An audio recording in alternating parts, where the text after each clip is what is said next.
All right. So, welcome to Rounds to Redzone. Today, we're going to be talking about our top 12 Dynasty wide receiver rankings with our host. Today, my name is Ali, and How's it going, everyone? Brendan here. all right. So, today, we're going to start off again with another Dynasty episode, our top 12 Dynasty wide receiver rankings. So, Brendan, why don't you kick us off? All right, so I'll just read through 1 through 12 how I got everyone ranked. So for number 1, I have a pretty obvious one, Jamar Chase. I think obviously he seems to be the guy right now, coming off a triple crown. I don't think I need to explain too much more. At 2, I got Justin Jefferson. I think obviously same with Chase. He's shown us time and time again. He's the guy. He's super consistent, and he's an all-time great at the position. At 3, I have CeeDee Lamb. This might be a little high for some people, but I think right now, as far as a win-now standpoint in Dynasty, CeeDee Lamb is definitely the third of those 3 guys. I think long-term, he's only like 26 still, so he's got a lot of upside still, so I have him pretty high. Next, I have Puka Nacua. I think when Puka's on the field, obviously, he's been elite. He's one of the best putting up all-time numbers when he's on the field, so I think when he is healthy, he's super, super productive and probably always finishing in the top 5 at the position. At 5, I have Amon-Ra St. Brown. I think just we've seen this consistency. We've seen consistency with Amon-Ra year after year, posting 1,000-yard seasons, 100-catch seasons, double-digit touchdowns. With the loss of Ben Johnson, I think that plays a part, but I think Amon-Ra is kind of the motor and heart and soul behind this team. At 6, I have Malik Neighbors. Definitely a little bit lower than most people, I would say, in this kind of ranking. A lot of people have Neighbors kind of close to that 4 or 5, or even some people put him above CeeDee Lamb I've seen at the 3 or 2. For me, with Malik Neighbors, it's just until this quarterback situation gets ironed out more concretely, I don't think I have him as high. He's not going to score as much, I think, as some of the other guys I put ahead of him. I think that obviously his ceiling is through the roof. He has wide receiver 1 overall potential any given year. I think his talent is right there with Jamar Chase and Justin Jefferson, CeeDee Lamb. But I just think right now I've only seen 1 season out of him. I'd like to just see a little more out of him before I really put him in that. Before I really make him a guy I'm willing to go give up 3 first-round picks for, like kind of the Jamar Chase, Justin Jefferson, CeeDee Lambs of the world. And then at 7, I have Brian Thomas Jr. I think same thing, have him a little bit lower than maybe some people, but I feel like he falls right about here for most people. Again, I'd just like to see another year, see with a new coach, see with Travis Hunter kind of in the mix now, how those all play a part on him, see really what's going on with Trevor Lawrence. Is he ever really going to develop into this superstar quarterback he's supposed to be? Before I really put him much higher than that.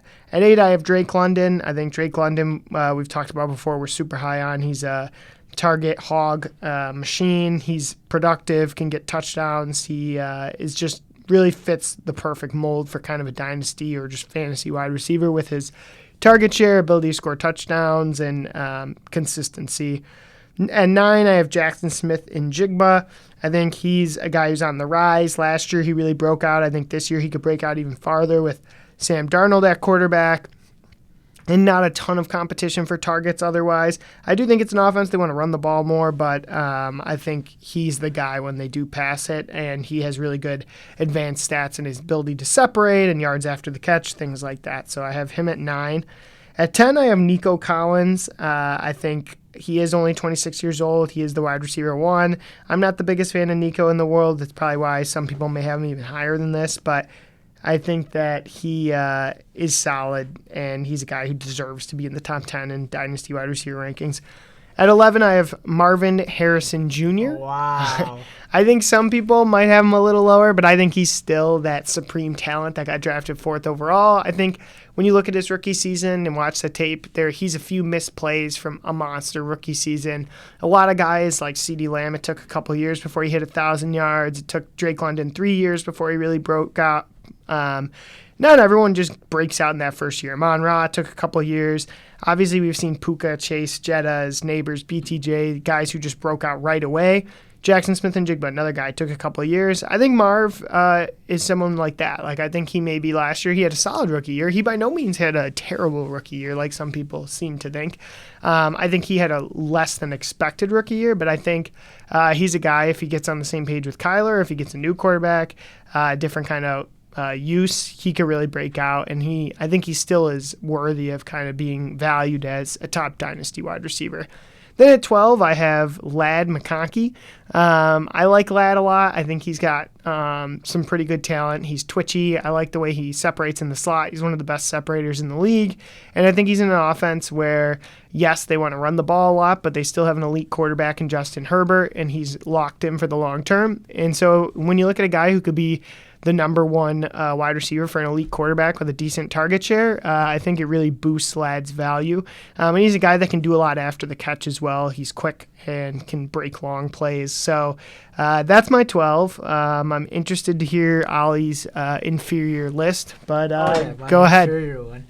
So it's funny. I think we had pretty similar guys for the most part. I think our ranking was a little bit different from each other, but we do have two different people, and I think it's going to be, one of them is going to be definitely a hot take. The other one, I think you might think it's a hot take, and people might think it's a hot take. I'm sure it's hot if I think it is. I don't know. I feel like once you kind of hear my logic, you're going to be like, okay, I guess that makes sense. But anyway, so, my top 12, Dynasty wide receiver rankings. And again, like, these are guys that we kind of expect to have multiple wide receiver 1 seasons, right? Like, there can be guys that could have a wide receiver 1 season, but they might not repeat it. Like, maybe that was just because of a situation they had. Maybe it was just because, they got a quarterback that was hyper-targeting them. Something like that. Like, that can cause some guys to have that top 12 season, but these are the guys that we kind of expect to have multiple wide receiver 1 seasons. For example, Devontae Adams and throughout his career. I'm pretty sure you. Yeah. I think these are guys that are foundational pieces for Dynasty. They're guys you're going to build your team around. Exactly. You're not really going to move unless you're totally doing a tear down. I mean, these are all young guys, like guys you really should just be holding on to and building your team around. For sure. So, number 1, Jamar Chase. Not much debate there. Yeah, I don't know. There's just, he's just so good. You know what I mean? Yeah, he's a guy I think that should never move off your Dynasty team. I think you hold him for life. If you're rebuilding right now, he could survive a couple more years. I don't know. I think unless you're going to get 5 first-round picks, he's a guy that you hold on to forever. But for sure. And what's funny is that there was a season 2 years ago, I think it was 2022, 2023 season, where he was injured for like 4 games, and he still finished a hip injury. Yeah, he still finished wide receiver 12, which is like a wide receiver 1 finish. And then the year after that, Joe Burrow was gone for like almost half the season with an injury, and he finished wide receiver 11. It's just like, I don't know, you just can't compete with that type of. Yeah, he's also a lot like Tyreek Hill has done that throughout his career, where he has those games where just like he's going to win you the week. He scores 40 points and 2 touchdowns and 200 yards, and it's tough to. Not a lot of guys can do that. So it's like QB1 numbers right there. Yeah. It's like other than like Puka, it's a guy who can kind of blow up like that from time to time. Like there's just not. I mean, it's a very list of one-hand guys who can put up those kinds of numbers and just like single-handedly dominate a week for you. Exactly. So Jamar Chase, number 1. Number 2, CeeDee Lamb. I know this is gonna be interesting, right? I knew that was gonna. CeeDee at 2, wow. Especially because you said Justin Jefferson at number 2. Yeah. I mean, I had CeeDee at 3 though, so I also think I value him higher than some people as well. For sure. I think the reason why I have him at number 2 is because his QB situation has been more stable than Justin Jefferson. I feel like Justin Jefferson has had a revolving door of quarterbacks, and you just never know what you're gonna get with Justin Jefferson. A lot of times, quarterbacking wise. Obviously, he is so good that he makes it all work at the end of the day anyway. Like, it's just like he always does great numbers. He always does great in fantasy. So it's not like it really changes. But CeeDee Lamb, I feel a little more safer going into every season with him because I'm like, okay, Dak's his quarterback. Dak's going to get the ball to him. And he always does. I mean, he gets hyper-targeted most of the time. And I don't know. I just think CeeDee Lamb, because that is number 2. And then number 3 is Justin Jefferson. Again, it's just... I just trust CeeDee Lamb just a little bit more than Justin Jefferson. Now, we're not talking about real-life wide receiver rankings over here. Obviously, real-life wide receiver rankings, you would probably rate Justin Jefferson higher than CeeDee Lamb. I think people would probably rate other wide receivers higher than CeeDee Lamb in that situation. But we're talking about fantasy specifically. I think this is an interesting one.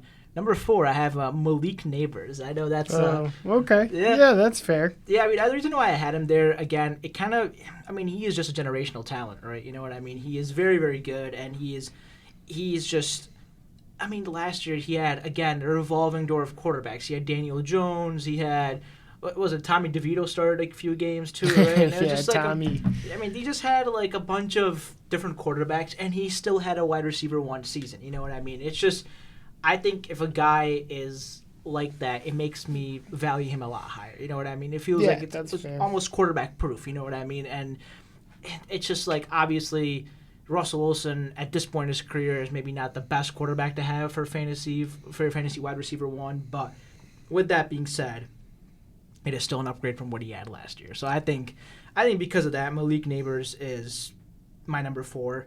Number 5, I have Puka Nacua. I think. Okay. I mean, again, I I had think him at 4, so yeah. I think the same reason why you had Puka Nacua that high is the same reason I have him that high. I think the only concern I have with him is injuries. He just seems to not stay on the field for very long. I mean, this past week he got injured twice, got taken out twice, came back, still did good in fantasy. Yeah. But like, it's just like that's the biggest problem with him. You just never know if he's gonna get banged up. You just don't know if he's gonna get, if he's gonna miss time. And I think that's the only reason why I have him ranked this low. I mean, if that was not a concern, he could be number 2. You know what I mean? Maybe he could be up there competing with Jamar Chase for that number 1 spot if he could just stay on the field. Yeah, You know what I mean? yeah. That's my biggest problem with him. But Yeah, and I think Puka too has like a somewhat extensive injury history in college too, so it's not like. Well, that's why you drop in the draft. You know what I mean? Yeah. So he is a guy. There's some concern there, but when he's on the field, obviously he sees like anywhere from 10 to 15 targets almost every week. So. And he's just so good in, again, every facet aspect. Of the play. Yeah.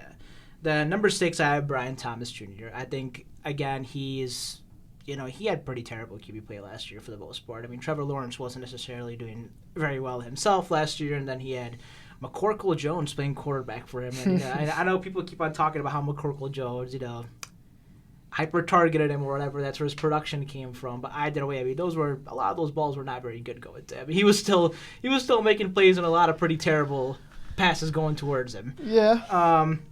But I think, again, like we're going to see what happens with him, coming up this season, specifically with the new offensive scheme, with Travis Hunter being in the mix. But, Brian Thomas Jr. is just so elite at every aspect of the play that he's explosive. And again, he's explosive, right? I mean, after the catch, down the field, in the slot, just everything. He's also a big receiver, you know what I mean? So it's just like, I don't know. I think he will continue kind of performing at the way he's at. But this is actually just a really funny stat that there's some guy on Twitter, Joel Smith, he kind of put out there. He said, Trevor Lawrence this past week, catchable target percentage, week 1, not to Brian Thomas Jr. was 87.5%, which would be number 1 for across quarterbacks. And then to Brian Thomas Jr. it was 43.4%, last among wide receivers. So, poor Brian Thomas. Sometimes it just really sucks for him. Could big things be on the horizon, then you wonder. Exactly. I mean, he did have like 7 targets in that game. Just none of them were kind of catchable for him. Yeah. And then the number 7, I have Drake London. I've been very big on Michael Penix. I think Michael Penix is going to elevate that offense. And, he did. Last week there were a lot of fantasy guys that were relevant to that offense. Mm-hmm. And, he is kind of the only, main target, in pass-catching game for the Falcons. And, there's just a little bit of Jameis Winston to Michael Penix. He's going to sling that ball, and he's going to get that ball to Drake London. Drake London had 15 targets last game, too. You know what I mean? He just gets fed the ball. And it's just, I feel like that gives you a pretty high floor. It gives you a high ceiling. And they're going to be in a lot of shootouts. Their defense is not fantastic. They're going to be in a lot of shootouts, and they'll just continue being that way. Yeah. Number 8, I have Nico Collins. I know it's not your favorite guy on the planet. Man, Amon-Ra is free-falling here. I know. I'm noticing. But yeah, go ahead. I had Nico Collins at 8. Again, with him and Puka, it's the same thing, right? It's the injuries. Yeah. How often are they going to stay on the field? And, there's even new concern with C.J. Stroud's interior offensive line. It's just not good. He's not getting the ball. He's not getting enough time to develop, for letting Nico Collins kind of develop his route for him to even give him the ball. But with that being said, again, Nico Collins is an elite talent. He is, he's just elite in every aspect of the game as well. Specifically as that, big-bodied X-receiver. He's really explosive. And you just can't deny talent like that. You know what I mean? No matter how injury-prone they can be, it's just hard to want to pass up on somebody like that. So that's why I have him at 8. Number 9, I have Amon-Ra St. Brown. I know it's a little bit lower than, you had him. But, again, my reason behind him being 9 is because I think the guys above him are more talented, I would say. Obviously, Amon-Ra St. Brown commands a pretty big target share, which is very impressive. Again, he works out of the slot, so he almost always has mismatches as well. But again, I just don't know what it's going to be like moving forward. Like, they keep on talking about, how big they are on JMO, how they want to play Jahmyr Gibbs out of the slots. Things like that kind of makes me question how big will Amon-Ra St. Brown's role remain in that offense. You know what I mean? So, I don't know. And again, Jared Goff, good guy, but I don't know what he's going to look like without Ben Johnson. I mean, again, week one, I'm not going to judge him for that. I think the Packers defense is just, very elite. Their interior offensive line is very banged up, and they don't really have much going on there. So Jared Goff didn't really have much time to throw the ball either. But I don't know. I guess we'll see what Jared Goff is able to do without Ben Johnson as well. Maybe he continues being the way he is. Maybe he continues getting that ball to Amon-Ra St. Brown. But that's just kind of the reason why I kind of dropped Amon-Ra St. Brown a little bit. Well, but fair enough. Yeah. You just don't like consistent. I'm just kidding. I just don't like the consistent floor and the no upside. Yeah. No, I do think Amon's ceiling is capped a little more than some of the other guys, but for sure. Number 10. I know this is where we're gonna disagree potentially, but maybe we'll see.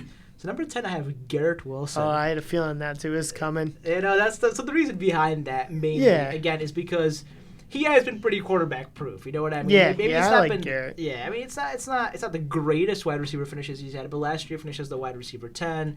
This year he's doing pretty well. I mean he has a pretty big target share from his quarterback. Mm-hmm. And I guess the thing with me with Garrett Wilson is I feel like we've already seen the floor with him. You know what I mean? I feel like, and the floor was not bad. You know what I mean? And he's talented enough to be able to kind of outgrow that situation. You know what I mean? He's able to make those plays. He's able to make it happen. So that's the only reason why I have Garrett Wilson, because I think Garrett Wilson has proven it to me one too many times, as opposed to other guys. Mm-hmm. And I know this might be contradictory with my number 12 guy, but I just think I like guys that have proven it to me more than anything else. And he reminds me a lot of Mike Evans. You know what I mean? Mike Evans, if you looked at him at the beginning of his career to now, you know what I mean? Like maybe you did not consider him one of those elite wide receivers, but he was a very valuable dynasty asset to have in wide receiver. You know what I mean? He was always consistent, always 1,000-yard season, always consistent as a wide receiver, in fantasy points as well. And that has a lot of value to it. You know what I mean? Like, especially because he has those big blow-up games from time to time too. So I think it has a lot of value to it. And if his quarterback situation improves more and more, as the years go on, maybe he gets traded somewhere. Yeah, I think Garrett Wilson kind of stays in that conversation. Yeah, I mean, I think talent-wise, Garrett Wilson is definitely top 10 wide receivers in the league. Yeah. If not even, you can make an argument top 5. I think, you hit all the points why he slides a little bit, as you just don't know with his quarterback situation. Yeah. And for Dynasty, you're looking at longevity with coaching and stuff, and he has a defensive head coach that wants to run the ball. Right. So I think, you're right. Like all the stuff, the reasons you said why he's a pretty solid player are dead on. For sure. And then number 11, I have Jackson Smith and Jigba. So, I mean, I think that one's kind of obvious. You kind of talked about it. There's not much competition in that wide receiver room. He was able to prove it last year that he's very, very good, in terms of just being a real life wide receiver and a fantasy football wide receiver. He was able to produce a lot of points. I think he had a wide receiver 12 finish, if I'm not wrong. But he commands a massive target share now, especially because there's literally nobody in that offense. I mean, there's the corpse of Cooper Kupp, and then there's Torrey Horton, which I like Torrey Horton, but I don't really think he's going to be taking away many targets from JSN. That's why I have JSN up there, but I feel like I could have him higher. Again, with him, kind of like Garrett Wilson, the quarterback situation is just so iffy. You know what I mean? There's they had Geno Smith there for a few years. They have Sam Darnold. Who knows if Sam Darnold goes pumpkin mode again? He starts seeing ghosts, and they might have another quarterback in there soon. So. Yeah, I feel like he feels like a bridge there to me. I don't think they. I mean, maybe they paid him a lot of money, but I don't know. I'm not sold that he's going to be the guy there forever. No, for sure. I mean, I don't know. I guess that's a discussion for another day. But number 12, I think this is going to be the one that I'm just kind of going all guns blazing over here. Okay. Who do you think I got number 12? Younger, older guy? Younger guy. Younger? Oh, is it going to be Rome Odunze because he's on your...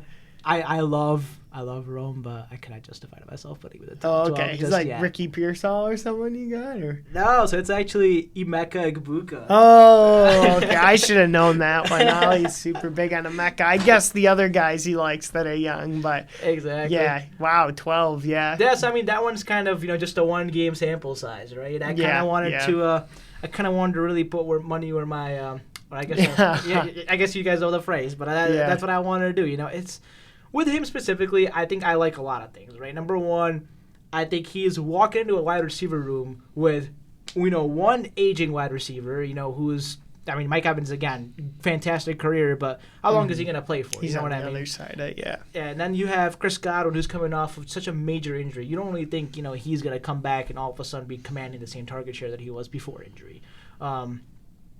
With that being said, I mean, Baker is the type of guy who just absolutely slings the ball. You know what I mean? He throws that ball to his wide receivers, and he targets his wide receivers a good amount. And because of that, I think there could be...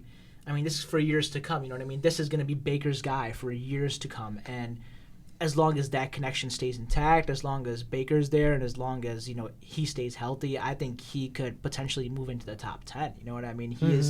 He has that big playability. He can play, any run. And I just thought it was so impressive when he called the game this past week, too. I think that was very impressive from a rookie wide receiver in his first game of the season. He told him exactly what he wanted to do and where he wanted the ball, and Baker got it to him, and he scored the game-winning touchdown. You know what I mean? So I think because of that, I have Egbuka that high.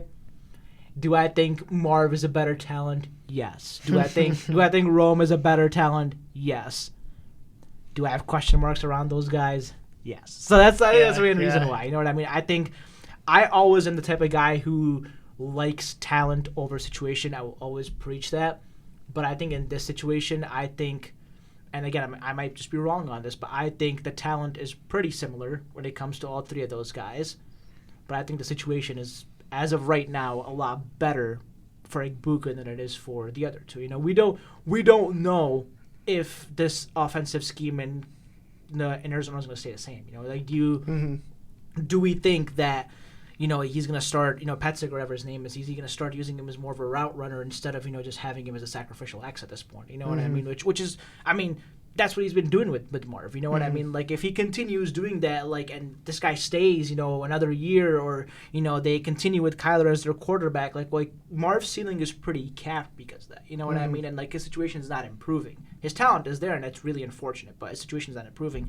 And with Rome, I love Rome. I think his talent is amazing. I mean, he was out there. He was getting open for. I think I saw a stat nobody had more separation for. Yeah, I mean, nobody had more separation in the slot than Rome Odunze did this past week. You know what I mean? And there were multiple opportunities where he could get the ball to Rome, and he just did not. You know what I mean? And I think because of that, I have Rome, not in that top 12. I just want to see more out of Caleb. I don't think, and again, maybe it's just because I like Rome a lot, but I feel like Caleb has more to prove to me than Rome does. Yeah. I think that's kind of it. I mean, I believe in Caleb, but I just think Caleb has more to prove to me than Rome does. Yeah. I'm not quite as high on Rome as you. I bet I don't know if I'd even have him in the top 20, but that's crazy work right there.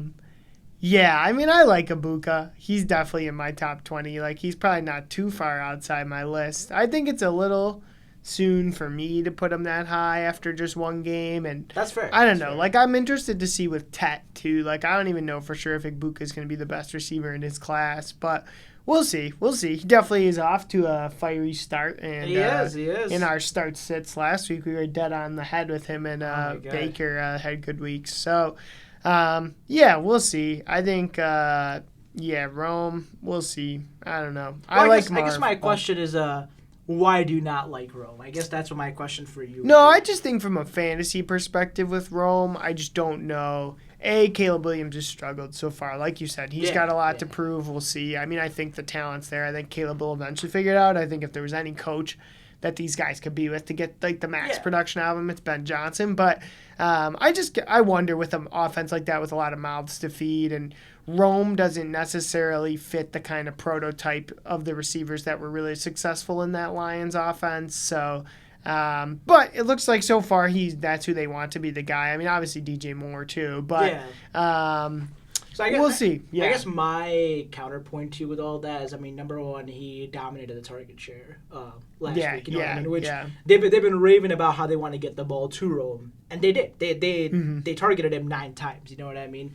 And he was open multiple other times too. I mean, Caleb could have gotten the ball there. Caleb just did not. You know what I mean? That's what it was. I think again. Number 2, specifically with that Lions offense, I don't really think they had a receiver like Rome Odunze either. You know what I mean? I mean they didn't know. I think that prototype, because I mean Ben Johnson was a really big advocate of wanting to get Jameson Williams, more involved. You know what I mean? He really wanted that to happen, but J-Mo was just so injured, and then he had the gambling thing. It's just whatever. I think that kind of stunted his growth with Ben Johnson. I think Ben Johnson did want to get him the ball and did want to use him a lot more. And I think that's why that did not happen. I guess that's the closest comparison you could have to Rome with that Lions offense is J-Mo. And I think third, again, this was kind of my hot take on on X, but I think DJ Moore is going to get traded eventually. I think I could see that. I feel like that's like I don't know, especially because of how that Tyler Dunn article. I don't know if you read that or not, but they were kind of talking about how there were players kind of advocating to bench Caleb last year, and I guess. I don't know if in the article specifically they said it was DJ Moore, but there's a lot of rumors that it was DJ Moore that was kind of leading that charge to bench Caleb last year and start Tyler Bagent actually over him. So I feel Tyson Bagent, yeah. Tyson Bagent, yeah. Sorry, I think. I don't know. One of the two. Yeah, I mean they were kind of I don't know. I guess they were kind of going for that. That kind of like makes me question like. Does Ben Johnson and how is that relationship first of all between Caleb Williams and DJ Moore, right? And then number 2, like does Ben Johnson kind of feel that is kind of a problem in that offense. Right? Yeah, that's definitely interesting to watch. I mean, I know, like, even when the Bears drafted Caleb, like, DJ Moore was pretty big on keeping Fields. He was pretty big advocate for that. So, and I wonder, I mean, it's also, like, one of those things where, like, I wonder, specifically because the Luther Burden drafting, you know what I mean? It kind of felt like almost almost felt like the direct replacement for DJ Moore, you know what I mean? Like, that's what it kind of felt like with them drafting Luther Burden and, Colston Loveland, obviously the tight end, but he can also kind of play a similar role for the Bears, you know what I mean? So I kind of wonder if they have a plan to potentially trade him to maybe a contending team, maybe somebody else who would want DJ Moore, give them, maybe a second rounder, maybe a third rounder or something like that. And, they can kind of get younger at wide receiver by trading him. Obviously, they can have, they probably won't pay him much after that. Obviously, I mean, they might be taking some of the cap hit, but I don't know. I just kind of wonder that, you know what I mean? Just because sometimes it just doesn't feel like DJ Moore is very, especially with the whole like thing with how he kind of gave up on routes and stuff. I feel like he's not very committed to the Bears anymore.